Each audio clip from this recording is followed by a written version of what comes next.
दीदी के साथ बदलते भारत की शान।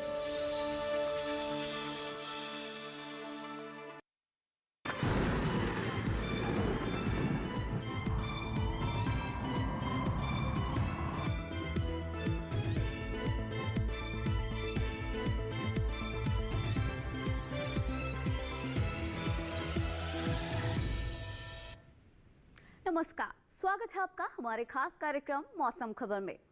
अपने इस कार्यक्रम में हम आपको देते हैं मौसम से जुड़ी तमाम जानकारी, साथ ही साथ हम बताएंगे आपको आज और कल कैसा रहेगा मौसम का हाल। लेकिन उससे पहले नजर डालते हैं अब तक की 5 बड़ी खबरों पर।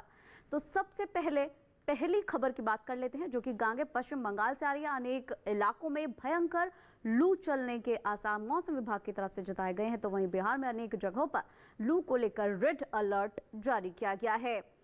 इसके साथ ही ओडिशा में कुछ इलाकों में बेहद ही गर्म हवाएं चल सकती है।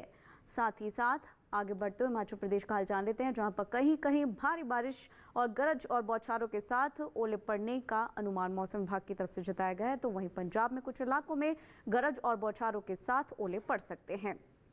चलिए अब आगे बढ़ते हैं और गर्म अपडेट जान लेते हैं, यानी कि गर्मी को लेकर किस तरीके का जो अपडेट है वो हम आपको बता देते हैं। और जैसा कि आप हमारे पीछे ये नक्शा देख पा रहे हैं, मैप देख पा रहे हैं, इसके ज़रिए हम आपको सारी जो जानकारी है वो देंगे कि कहाँ पर अलर्ट रहने की ज़रूरत है, कहाँ पर सावधान रहने की ज़रूरत है, नज़र बनाकर रखने की ज़रूरत है।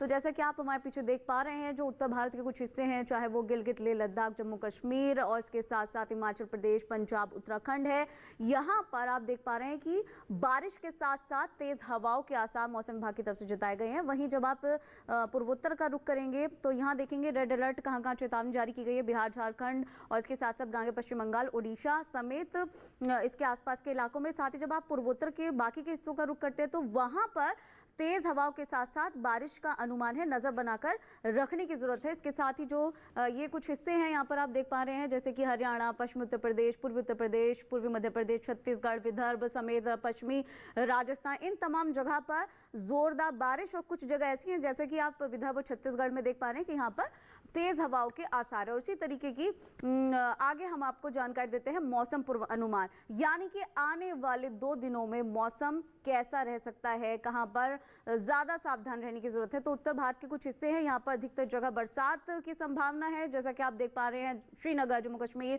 मुजफ्फरबाद, गिलगित लेह लद्दाख, हिमाचल प्रदेश और इसके साथ साथ कई जगह ऐसी हैं जहां पर बरसात हो सकती है, जैसा कि पंजाब, चंडीगढ़ और उत्तराखंड। इसके साथ ही हरियाणा, दिल्ली, पश्चिमी उत्तर प्रदेश, यहाँ पर कहीं कहीं बारिश का अनुमान है। और हालांकि जो पूर्वी उत्तर प्रदेश है यहाँ पर फिलहाल बारिश की कोई संभावना नहीं है। जब आप पूर्वोत्तर का रुख करेंगे तो आप देखेंगे कि असम, मेघालय, यहाँ पर अनेक जगह बरसात की संभावना है। तो अरुणाचल प्रदेश, उप हिमालय, पश्चिम बंगाल और सिक्किम समेत ओडिशा में कहीं कहीं बारिश का अनुमान मौसम विभाग की तरफ से जताया गया है। इसके बाद जब आप दक्षिण का रुख करेंगे तो आप देखेंगे कि तमिलनाडु, पुडुचेरी, केरल, यहाँ पर कहीं कहीं बारिश का अनुमान है। अंडमान निकोबार में भी यही स्थिति है। तेलंगाना और तटीय आंध्र प्रदेश में भी कहीं कहीं बारिश हो सकती है। और लक्षद्वीप में, जैसे कि अभी हमने आपको बताया, बारिश हो सकती है। इसके साथ साथ अब आगे बढ़ते हैं और मध्य भारत का रुख कर लेते हैं। जैसा कि आप देख पा रहे हैं, पश्चिमी मध्य प्रदेश, पूर्वी मध्य प्रदेश, छत्तीसगढ़, विदर्भ, मराठवाड़ा और मध्य महाराष्ट्र में कहीं कहीं बारिश की संभावना मौसम विभाग की तरफ से जताई गई। हालांकि जो इसके आसपास के कुछ इलाके हैं, यहाँ पर अभी बरसात का अनुमान फिलहाल नहीं है। तो ये हम आपको बता रहे कि कहां कहां पर अलर्ट रहने की जरूरत है आने वाले 2 दिनों के लिए। लेकिन पिछले 24 घंटे में मौसम की चाल क्या रही है, क्या हाल रहा है, वो भी आपको बता देते हैं। जो उत्तर भारत के कुछ हिस्से आप देख पा रहे हैं, यहाँ पर ज्यादातर जगह पर जोरदार बारिश हुई है, चाहे वो हिमाचल प्रदेश हो, जम्मू कश्मीर, लेह लद्दाख, गिलगित, जो इसके आसपास के इलाके हैं। पूर्वोत्तर की तरफ जब आप आगे बढ़ेंगे तो आप देखेंगे कि ज्यादातर जगह पर जोरदार बारिश हुई है। हालांकि जो ओडिशा है और गांगे पश्चिम बंगाल है, यहाँ पर तेज हवाएं भी चली है और ओडिशा में इसके साथ साथ जोरदार बारिश हुई है। पूर्वोत्तर में, जैसे कि अभी हमने आपको बताया, असम, अरुणाचल प्रदेश, मेघालय, तमाम जगह पर बारिश हुई है। इसके बाद अब आप आगे बढ़ेंगे, दक्षिण का रुख करेंगे तो तटीय आंध्र प्रदेश, पुडुचेरी, तमिलनाडु, केरल, इन तमाम जगह पर आप देख पा रहे हैं कि जोरदार बारिश हुई है। जब आप मध्य भारत का रुख करेंगे तो यहाँ पर भी पूर्वी मध्य प्रदेश, छत्तीसगढ़, विदर्भ और पश्चिम मध्य प्रदेश में जोरदार बारिश हुई है पिछले 24 घंटे में। तो मौसम की चाल हमने अभी आपको बताई और और भी जानकारी आपके साथ हम साझा करेंगे, लेकिन उससे पहले लेंगे एक छोटा सा ब्रेक। तब तक बने रहेगा डीडी किसान पर।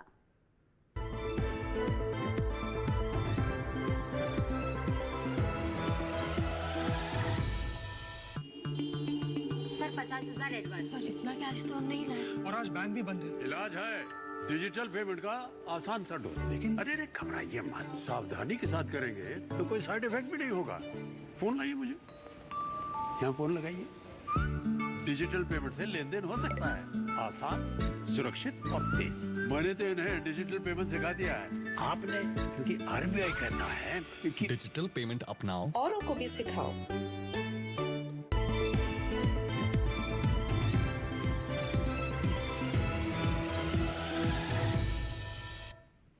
ब्रेक के बाद एक बार फिर से स्वागत है आपका हमारे खास कार्यक्रम मौसम खबर में। चलिए अपने कार्यक्रम को आगे बढ़ाते हैं, अपने अगले सेगमेंट का रुख कर लेते हैं, जिसमें हम आपको तापमान से जुड़ी तमाम जानकारी के बारे में बताएंगे, यानी कि जानेंगे हम तापमान का हाल। और सबसे पहले तापमान का हाल बताते हुए शुरुआत कर लेते हैं अधिकतम तापमान से। कहां पर कितना अधिकतम तापमान रहा, तो जो उत्तर भारत के ज्यादातर हिस्से श्रीनगर, जम्मू कश्मीर, लेह लद्दाख, हिमाचल प्रदेश, पंजाब, चंडीगढ़, उत्तराखंड, पश्चिमी राजस्थान, पूर्वी राजस्थान समेत गिलगित, मुजफ्फराबाद, इन तमाम जगह पर अधिकतम तापमान 5 डिग्री सेल्सियस सामान्य तापमान से कम दर्ज किया गया। इसके साथ ही आगे बढ़ते हैं और बिहार, गांगे पश्चिम बंगाल को लेकर जानकारी दे देते हैं। यहाँ पर अधिकतम तापमान सामान्य तापमान से 5 डिग्री सेल्सियस ज्यादा दर्ज किया गया। तो हम आपको मैक्सिमम टेम्परेचर की सिचुएशन बता रहे हैं कि कहां पर कितना मैक्सिमम टेम्परेचर रहा। झारखंड और ओडिशा में अधिकतम तापमान सामान्य तापमान से 3 से 5 डिग्री सेल्सियस ज्यादा दर्ज किया गया। आगे बढ़ते हैं और अब अन्य जगह की स्थिति जान लेते हैं और हम पूर्वोत्तर का रुख कर लेते हैं। असम, मेघालय, त्रिपुरा, मिजोरम, मणिपुर, नागालैंड, अरुणाचल प्रदेश में अधिकतम तापमान सामान्य तापमान से 3 से 5 डिग्री सेल्सियस ज्यादा दर्ज किया गया। तो अधिकतम तापमान कहां पर कितना दर्ज किया गया वो हम आपको अपने इस सेगमेंट में बता रहे हैं। और रुक कर लेते हैं भीतरी दक्षिण कर्नाटक, केरल का। यहाँ पर जो अधिकतम तापमान है, इसके साथ साथ रायलसीमा का, यहाँ पर अधिकतम तापमान सामान्य तापमान से 3 से 5 डिग्री सेल्सियस ज्यादा दर्ज किया गया।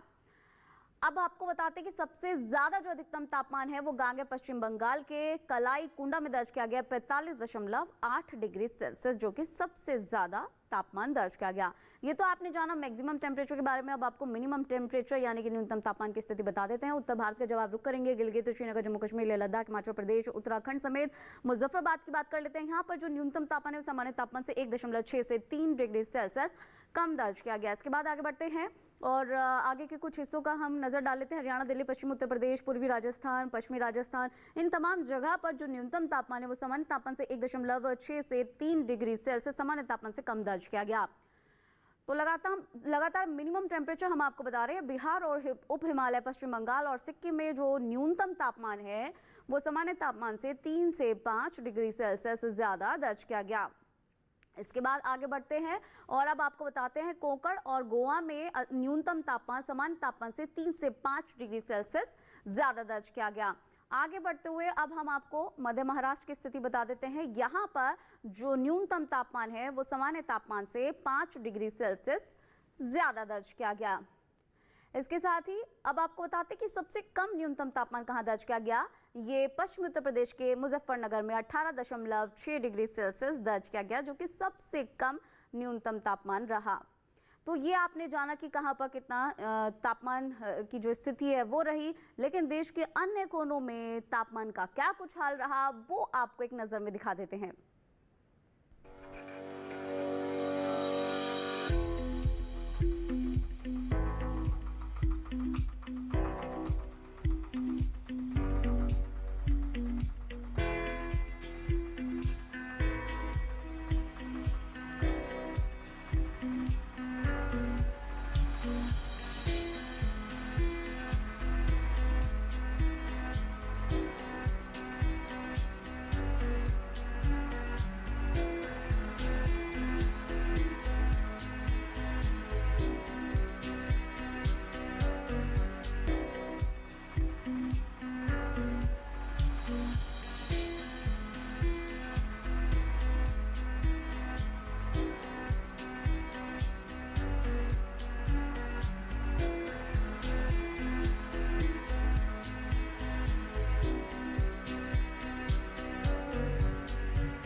तो ये तो जाना अपने तापमान का हाल। आगे और भी जानकारी आपके साथ हम साझा करेंगे, लेकिन उससे पहले लेंगे एक छोटा सा ब्रेक। बने रहिएगा डीडी किसान पर।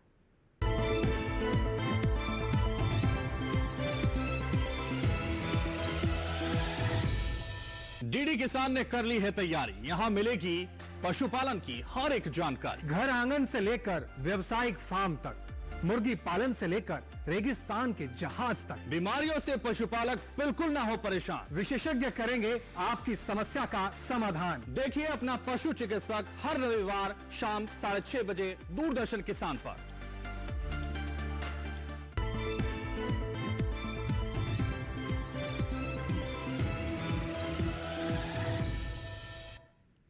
ब्रेक के बाद एक बार फिर से आपका स्वागत है हमारे खास कार्यक्रम मौसम खबर में।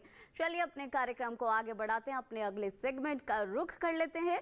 इस सेगमेंट में हम आपको वायु गुणवत्ता का हाल बताएंगे कि कहां पर कितना एयर क्वालिटी इंडेक्स यानी कि वायु गुणवत्ता सूचकांक दर्ज किया गया। शुरुआत राजधानी दिल्ली से कर लेते हैं। यहाँ पर ये 153 दर्ज किया गया, जो कि संतोषजनक स्थिति में माना जाता है। इसके बाद पुणे में ये 129 दर्ज किया गया और ये भी संतोषजनक स्थिति में माना जाता है।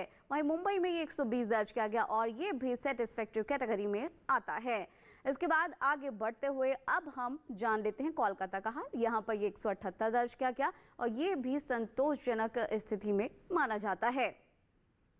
तो लगातार वायु गुणवत्ता सूचकांक हम बता रहे हैं। लखनऊ में ये AQI 132 दर्ज किया गया और ये भी संतोषजनक स्थिति में माना जाता है। वहीं पटना में ये 179 दर्ज किया गया, ये भी संतोषजनक कैटेगरी में माना जाता है।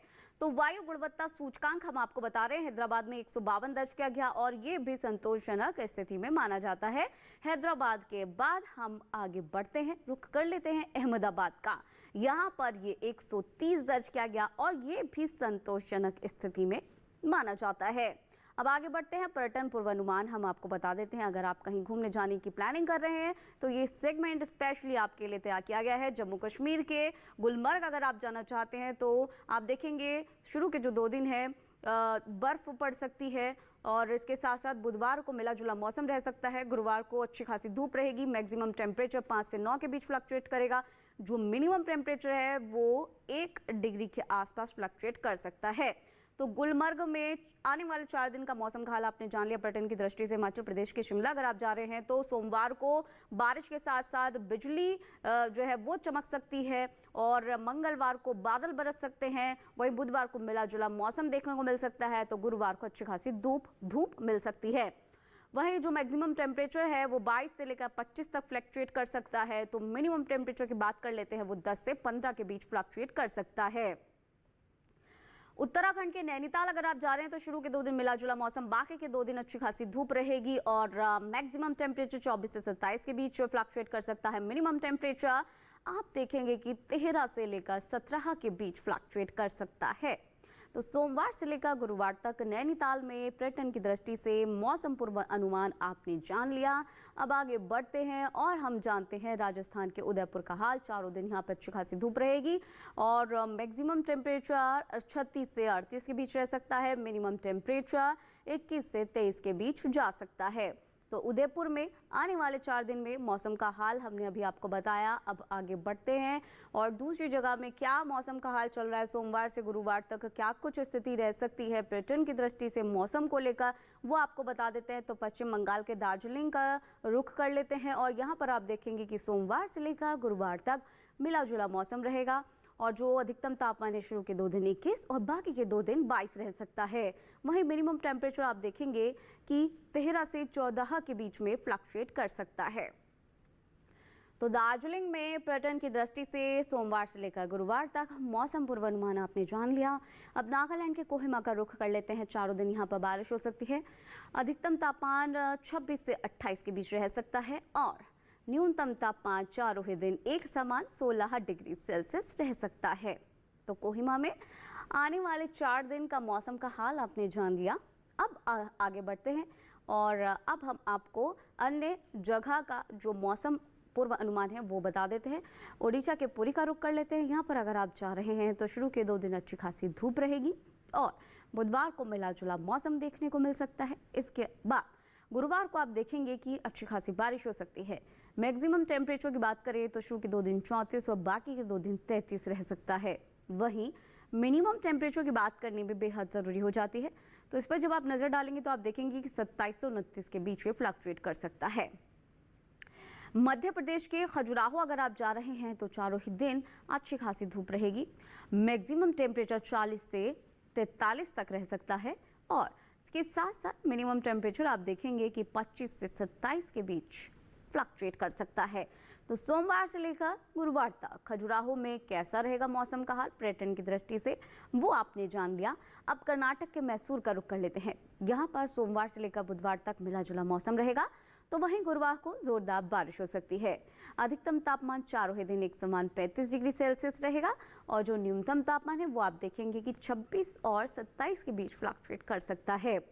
तो मैसूर में मौसम का हाल कैसा रहेगा सोमवार से लेकर गुरुवार तक आने वाले इन 4 दिनों में वो आपने जान लिया। आगे बढ़ते हैं, तमिलनाडु के कन्याकुमारी का रुख कर लेते हैं। यहाँ पर चारों ही दिन मिला जुला मौसम देखने को मिल सकता है। अधिकतम तापमान 36 से 37 के बीच फ्लक्चुएट कर सकता है और जो न्यूनतम तापमान है वो चारों ही दिन एक समान यानी कि 28 डिग्री सेल्सियस रह सकता है। तो कन्याकुमारी में आने वाले 4 दिन मौसम का हाल कैसा रहेगा वो भी आपने जान लिया सोमवार से लेकर गुरुवार तक का। तो ये तो हमने आपको बताया पर्यटन की दृष्टि से मौसम पूर्व अनुमान। अब आगे बढ़ते हैं, अपने अगले सेगमेंट का रुख कर लेते हैं जो कि है खेती किसानी। क्योंकि जो मौसम इस समय चल रहा है, जैसे जैसे गर्मी बढ़ती जा रही है, ऐसे में फसलों की देखभाल और भी ज़्यादा ज़रूरी हो जाती है। तो ऐसे में पश्चिम बंगाल के किसानों के लिए एक्सपर्ट्स की क्या राय है वो सब दिखाते हैं एक रिपोर्ट के साथ। पश्चिम बंगाल के पहाड़ी इलाकों में इस समय मक्का, मिर्च और टमाटर में खाली जगहों को भरने का काम करें। यहीं मक्के के खेत को खरपतवार से मुक्त रखें। इसके अलावा हाथों से निराई गुड़ाई के बाद मिट्टी चढ़ाएं। उप हिमालयी पश्चिम बंगाल के पहाड़ी इलाकों में ही इस समय अदरक के खेतों से पानी बाहर निकालने की व्यवस्था करें। पश्चिम बंगाल के तराई इलाकों के किसान धान को रोगों से बचाएं। इसके अलावा यहाँ इस समय मक्के की कटाई करें। इसके अलावा यहाँ के किसान मूंग की बुआई कर सकते हैं। वहीं पश्चिम बंगाल के पुराने जलहोड़ इलाके में इस समय कुछ जगहों पर काफी गर्म हवाएं चल सकती हैं। किसान खेतों में नमी का विशेष ध्यान रखें। बचाव के लिए किसान खेतों में मल्चिंग के अलावा निरंतर हल्की सिंचाई करें। पश्चिम बंगाल के खारे तटीय इलाके में सब्जी के खेतों और पान के बगीचे में सिंचाई करें।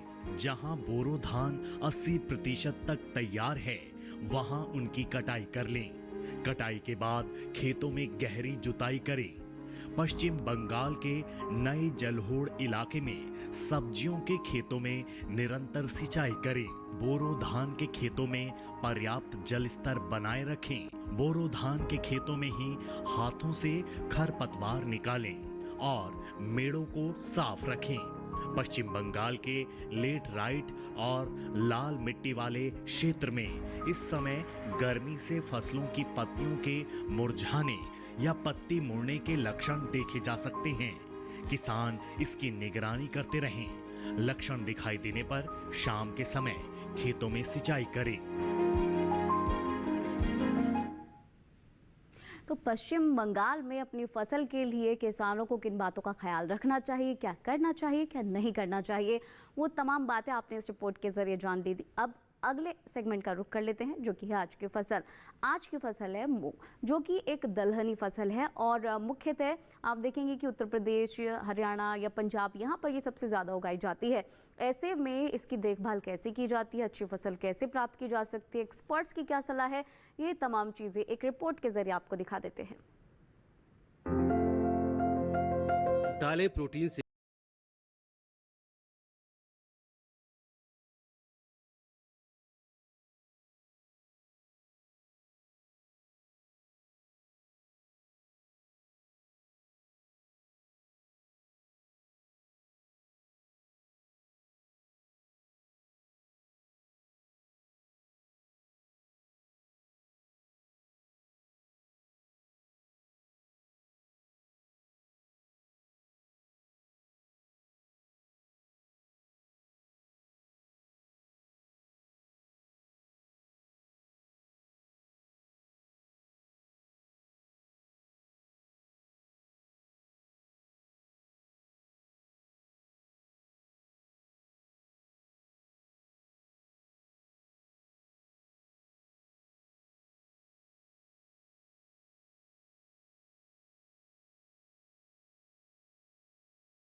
इतनी गर्मी में मूंग की फसल को किस तरह से ट्रीट करना चाहिए, कैसे खरपतवार से बचाना चाहिए और क्या करना चाहिए क्या नहीं करना चाहिए, कैसे जो कतार की दूरी है वो मेंटेन करनी चाहिए और एक्सपर्ट्स की सलाह से किस तरह से अपनी फसल को आगे बढ़ाना चाहिए, वो तमाम चीज़ें आपने इस रिपोर्ट के ज़रिए जानी। और साथ साथ आपने ये भी जाना कि किस तरह से इसके लिए बलुई मिट्टी या दोमट मिट्टी की ज़रूरत होती है, कैसे इसके लिए जो मौसम है वो थोड़ा नमी वाला भी होना चाहिए और थोड़ा सा धूप वाला भी होना चाहिए, यानी कि मिला जुला मौसम इसके लिए बहुत ज़्यादा उपयुक्त रहता है। तो ये तमाम जानकारी आपने इस रिपोर्ट के ज़रिए जान ली। इससे पहले इसी कार्यक्रम में और भी जानकारी हमने आपके साथ साझा करी है, तो अगर आप ये कार्यक्रम एक बार फिर से देखना चाहते हैं और ये तमाम जानकारी एक बार फिर से लेना चाहते हैं तो आप आपके टेलीविज़न स्क्रीन पर दिखाए जाने वाले इस QR कोड को स्कैन करके DD किसान के YouTube चैनल पर जाकर इस कार्यक्रम को एक बार फिर से देख सकते हैं और एक बार फिर से तमाम जानकारी हासिल कर सकते हैं। तो फिलहाल आज के इस कार्यक्रम में बस इतना ही, हमें दीजिए इजाजत, नमस्कार।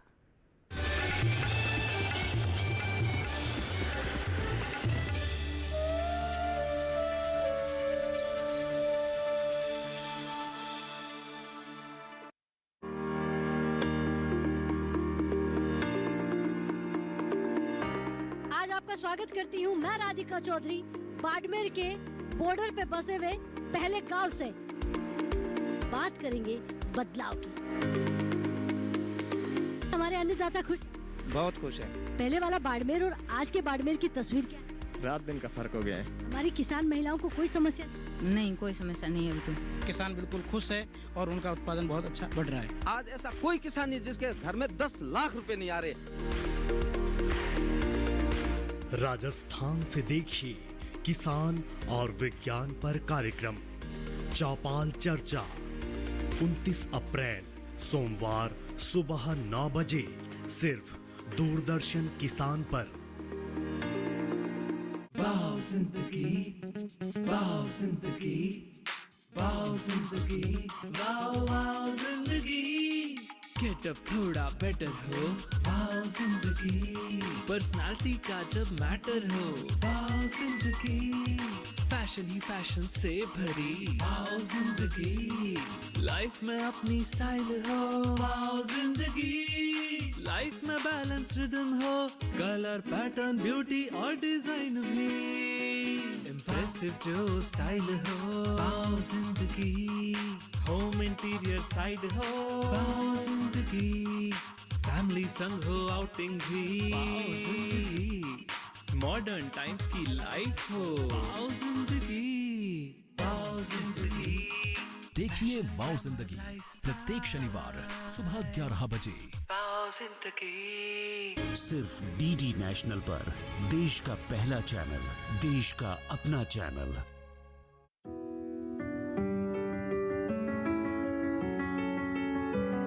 ये जो हाथ है ना, ये भी कहानी कहते हैं। झुर्रियों में छुपा ये कमजोर हाथ एक मजबूत इतिहास लिए है। गुजरे दशकों के अनगिनत किस्सों को महसूस किया है इन हाथों ने, और ये अपनी जिम्मेदारियों को निभाते हाथ, एक एक कर अपने वादों को निभाते हाथ, संजो कर लाए सपनों को अपनी अगली पीढ़ी को सौंपते हाथ।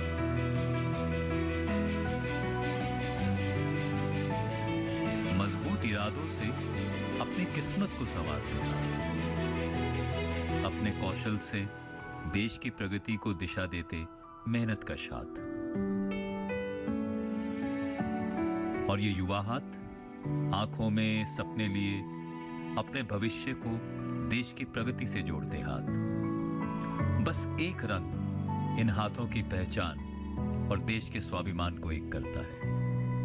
लोकतंत्र का रंग है, ये सब पर चढ़ता है।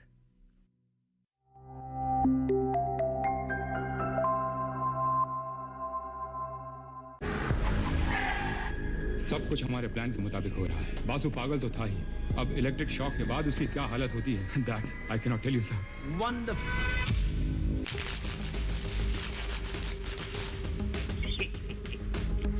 What? बागी बासु भाग गया। हर गली की नाकेबंदी कर दो। I want Basu.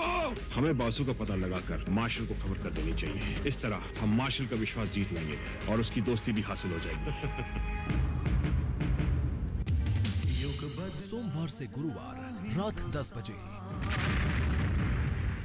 सिर्फ डीडी नेशनल पर, देश का पहला चैनल, देश का अपना चैनल। सीखो भविष्य नए भारत का। होम्योपैथी चिकित्सा प्रणाली एक महत्वपूर्ण चिकित्सा प्रणाली है। वो तो एक अलग खासियत है कि इसकी गोलियां जो होती हैं मीठी होती हैं। बच्चों से लेके बुजुर्ग तक, पेडियाट्रिक पेशेंट से लेके जेरियाट्रिक तक काफी लोग इसे लेना पसंद करते हैं। ये फिल्म वाली जो चीज है कि एलिमेंट है, ये आप में कहाँ से आया कि नहीं मुझे इस जगत में जाना है? बचपन से शौक था, चाहे मैं एक्टर हूँ, चाहे मैं राइटर हूँ, चाहे मैं डायरेक्टर हूँ, चाहे मैं प्रोड्यूसर हूँ, मैं तो सब काम करता हूँ असल में। किसी कंपनी या किसी ऑर्गेनाइजेशन में सीए की क्या रिस्पॉन्सिबिलिटी होती है, उसके बारे में आप कुछ बताइए। एक कॉर्पोरेट या ऑर्गेनाइजेशन भी होता है तो उसकी भी एक बैकबोन का काम एक चार्टर्ड अकाउंटेंट करता है। सीए का जर्नी जो है ना सिर्फ सीए बनने से नहीं होता है। Every time you have to be very alert. इतने सारे क्लाइंट्स हैं आपके, तो आपको उनके सामने बताने के लिए आपको डेली अपडेट रहना जरूरी ही होता है। देखिए सीखो प्रत्येक रविवार प्रातः 10 बजे, पुनः प्रसारण रविवार रात 8 बजे। सिर्फ डीडी नेशनल पर, देश का पहला चैनल, देश का अपना चैनल।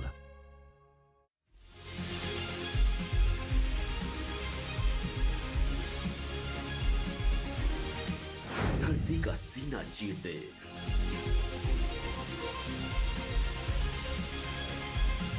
दूध की नदियां बहा दे, अन्न उगा दे, बिना थके बिना रुके, सर्दी गर्मी बरसात की परवाह किए बिना जो अडिग है, अटल है, वो किसान है। कामयाबी के आसमान पर पहुंचे धरती पुत्रों की दास्तान, सफल किसान।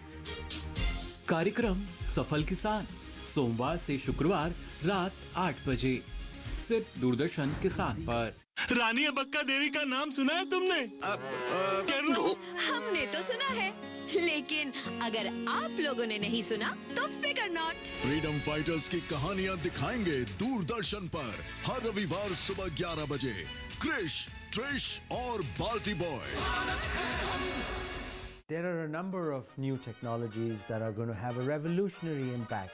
Welcome to the first season of B-Cubed, The machines are able to predict the sentiments in written language, where we uncover AI secrets. On human imagination, because that can never be replaced. Exploring electric vehicles, legal tech, and more. Huge new revolution of electric vehicles. AI technology changing lawyers' lives for 20 years. Painful log of cases that we have pending in our country today. Delving into health, food, and customer desires. Eliminate a certain class of foods. What people, customers, consumers want. The body healing itself. Confronting global challenges head on. And the largest driver that would affect global warming. All diverse domain practitioners under one roof, engaging in groundbreaking discussions. Welcome to B-Cubed, Breaking Boundaries with Sabir Bhatia. Watch B-Cubed on every Friday at 7:30 p.m. सिर्फ DD national पर, देश का पहला channel, देश का अपना channel.